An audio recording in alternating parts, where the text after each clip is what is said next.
Alright everyone, so today I'm going to be covering the translations for Shogun Mimi. Her official title is Arrival of the Warlord. That's kind of funny. I think that's cute for Mimi.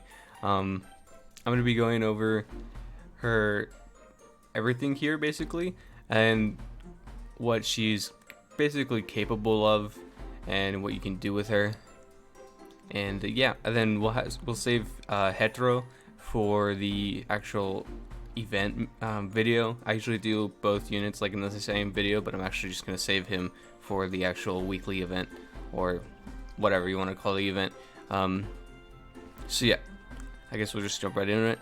Her leader skill, Green Allies defense 35%. This is pretty solid, nothing too crazy. 14k HP, 900 attack, defense is 800, agility is 170, crit rate is 50%, crit damage is 120, debuff chance is 50, debuff resistance is 35. So right here out of the bat, her defense looks a little higher than normal.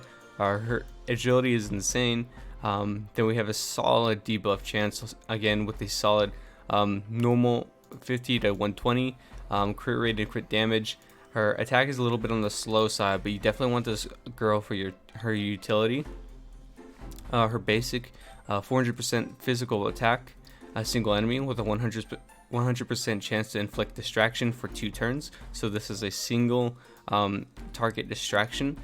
Distraction is the new debuff that when you apply to an enemy, their passive no longer works.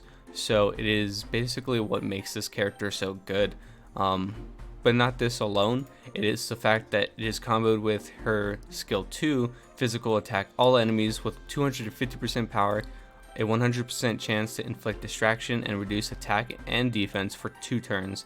So this is a AoE distraction, which means you're stopping the entire team from having passives, which just means she's basically almost a must summon for PvP. I would say she sort of isn't, because you really want to get, again, just with a bunch of other units coming in the game, you really want their memories maxed out with them. So like just having that as the full potential, just takes away from this unit, because you have to go that much further in, and some people just really can't. And I think that's why she's not really a must summon. Plus, some teams can still work like without her, mainly because this distraction is actually a debuff. You have to apply it for it to work. People can just have debuff resistance, and yeah, like although she has a very strong debuff chance at the beginning, there are ways definitely around this if you really want to counter her. But also, as well as her attack and defense on AoE, that is always really nice to have, because again, defense lower is 80%, which is really good. I'm not sure what attack lower is, but attack lower is good all around, genuinely. Then we have her passive as her skill 1 at the beginning of battle, 100% chance to grant self agility for 1 turn. When damaged, 100% chance to increase action gauge by 30% and decrease self skill cooldown by 1 turn. So she's a very fast girl, especially with her memory. We'll get into her memory just a second, but her alone with this kit, she is just waiting for you to slip up and attack her. She's very fast. Not only is she getting self agility at the beginning of the battle like Sword Saint, she's also increasing her action gauge.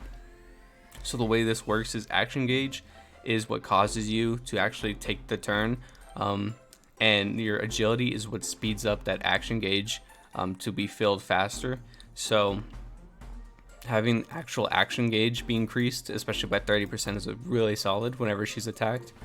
And not only is she just overall very fast, her bonus stats when you're upgrading her skills are defense 10%, agility 10%, and debuff chance 30%. So you're having basically a base stat of 80% debuff chance and a 10% agility buff, which is really strong. Her attributes are Anastasia Camp, Demi-Human, Physical, and Japanese Clothing. Japanese Clothing is an interesting one. I looked at all the other kind of Japanese festival kimono wearing characters beforehand. This is the only unit, along with Hetero here, that has Japanese clothing, even though kimonos are, generally Japanese.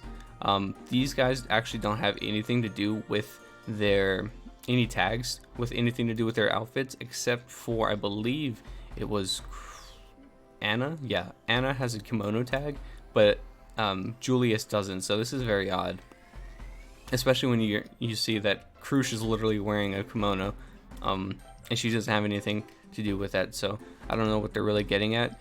I don't really understand what they're getting at for like the future of these attributes slash tags. It looks like they're slacking a lot and missing a lot in obvious places. Like with Elsa, what was brought to light recently that I didn't know was when she was first put into the game, she's human, and Elsa, as we all know, isn't human. No spoilers. So yeah, I feel like they're really gonna need to clean this up, because I feel like it could be a potential team builder in the future with leader skills and everything. I feel like camps, physical types, magical types, demi-human types, these can be potential teams in the future. So I feel like they really need to start cleaning up what they do with these tags. So again, overall, very solid unit for PvP. You can look at this kit and say, oh, this is really strong for PvE too as well. But then you have to understand, a lot of PvE units, when something busted comes out, the first boss is usually catered around to that busted thing. So you definitely want this Mimi for the current event. But after that, a lot of bosses just instantly become immune, and then those characters become useless. Like Charm was insanely good for PvE, and still kind of is for normal content. But basically anything challenging in the game is 100% immune to Charm. So having that it's kind of pointless. So whenever they add something like this, you just be ready for it to be basically immune in PvE, unless, again, like something like this, unless, they have passive cancel too. This passive is always really good because it's self-sufficient. It doesn't rely on you having to, like, not for the enemy to be immune to something or anything. Like, this is just straight up, like, this is self-sufficient. But we can't even say stuff like that anymore because distractions in the game. So whenever you get distraction put on you, there goes your passive. So this is going to be not only is it very strong for PvP, it is going to be very interesting to see how they implement this in PvE as well. And it's going to be, I feel like we're going to be seeing a lot more debuff immunity characters be put into teams going forward. So there's Mimi. Then we have the memory that comes with her that makes her very, very strong in PvP. We have an agility, if Anastasia camp, agility plus 6%, then 4, then 4, then 5 once you get to silver. And then with gold, if this unit is Anastasia camp at the start of battle, activate debuff chance enhancement for 3 turns. So not only are you getting 80% chance, you're getting what is seemingly a 30% chance on top of it. 100% guarantee at the start of battle for 3 turns. So we don't know, I don't believe we know the debuff chance enhancement percentage, but usually the percentages are anywhere from 30% to 50%. So that's why I would just say the bare minimum. I wouldn't want to, you should say, hey, this is a 50% chance to increase. No, I'd say this is, or a 50% enhancement. I would say this is a 30% enhancement for 3 turns, just, to lower expectations when you're using it. So yeah, in total, you're getting a 19% agility buff, as well as a debuff chance. So having this memory gold for her is really good. I also heard it's really good on Anna, but again, I don't have this memory and I don't have Anna, so I can't really test either or. So yeah, they're both very good for each other, as all memory and new unit combos are. So these are skills. Again, once you unlock 10 in total of these, you get the defense. Then you unlock 20 in total of these, you get the agility buff. Then you finish unlocking all 30, and that is when you get the debuff chance. So using her in PvP, she can easily counter, let's say someone like Roz. Roz relies, Roz is all of his kit is basically his passive. I think it's every 3 turns, not of his, but like every 3 turns in the battle, I think it is, that he gets his passive triggered, which gives so many buffs to all of his team. I think he can clear buffs, which is really good, but his main, thing is the passive. So that just gets canceled out. Then we have Krush's counter right here gets completely canceled by Mimi once applied the debuff. Then we have Emilia, which again, someone that relies heavily on her passive, gets completely countered. Her passive allows you to stun enemies. You have a 50% chance to stun whenever it is your turn, the enemies, or freeze, I guess. Stunning and freezing are the same thing, but I guess it's you should probably be saying the right thing. So yeah, then that just cancels. Then you have Juice's passive, where he dies and comes back to life, literally.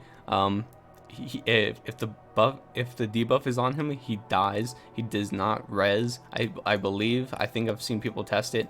So it is very strong what she can do. I would do like a little PvP showcase here, but she's not built whatsoever. But I really want to use her on my team. I think she's very strong again for PvP, especially if you have that gold memory on her. In this game, it seems like you definitely need the memories a lot more. From like ever since Rem, you've been needing like the memory from that specific banner more and more and more. So I would just really recommend saving a huge amount of gems and just splurging on one character. Characters are coming out left and right that just beat each other, but I think at least like having one unit that's really well built, like Rem was definitely a good choice. Krush was definitely a good choice to go all in for. Sword Saint was definitely a good choice, because these characters are like, they build towards your account like being better. First of all, Rem let me clear the 25 stage thing. Overall really good. Sword Saint helped me clear it. Krush helped me clear it. Like, you might be only lasting like a week in the PvP meta, but these certain units that have been coming out have been lasting for PvE and are overall really good. So I think just waiting and splurging on a certain character is just the play to go. But yeah, those are the translations. Now you know what she does. I will be making a should you pull video later today. And yeah, I'll see you guys in the next video.